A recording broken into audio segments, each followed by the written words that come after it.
দেখি তো বসে বসে। এই দুধটা এখন কে খাবে? মা কোথায় গেছে? এই দুধটা এখন কে খাবে? এই বটলটা কার? এটা কুলফি তো। কুলফি এখন থেকে তো এই দুধটা, এই বোতলে দুধ খাবে। এই ছোট ছোট দুধটা গুলতে হবে, গুলে খাওয়াতে হবে, তাই তো? দাঁড়াও, অভ্যেস করতে হবে, দাঁড়াও। চলো।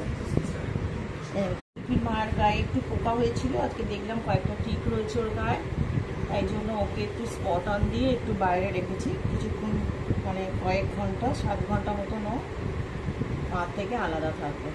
আর এই সময় তো ওর খিদে পাবে, তাই জন্য আমি স্যারের সাথে কথা বলে, মানে স্যার আমাকে সাজেস্ট করলো যে ভেটিনার এই পাপ্পি অ্যান্ড কিটেন মিলটা পাওয়া যায়, এটা ওকে খাওয়াতে। এবার যেহেতু ওর 500টা খাইয়ে দিই, এবার স্যার বলছে যেহেতু ওর 500 গ্রাম ওজন, তো ও সারাদিনে 10 ml খাবে করে 5 বার। তো আমি এখন 10 ml তো একসাথে ওকে দিতে পারবো না, তাই জন্য ওকে একটু 5 ml আমি এখানে নিচ্ছি।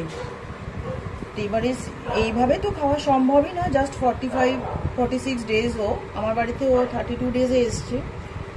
মাই খাওয়ায়, মায়ের দুধই ও খায়। এবার সিরিঞ্জটা দিয়ে ও খাওয়াতে গিয়ে আমার ভয় করছে, যদি ওর মানে কোনোভাবে শ্বাসনালীতে লেগে যায়, এতটাই বাচ্চা তো। এবার আমি যেটা ঠিক করে দেখলাম যে ওকে ভাবছি আমি এইভাবে যদি খাওয়াই, এই ড্রপারটা দিয়ে আমি ওকে ডিওয়ার্মিং করেছিলাম, এই ড্রপারটা দিয়ে ও খুব ভালো খাচ্ছে দেখছি।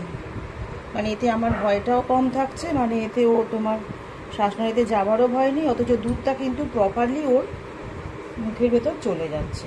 তো এইভাবে আমি ওকে আজকে দুধটা খাওয়াবো।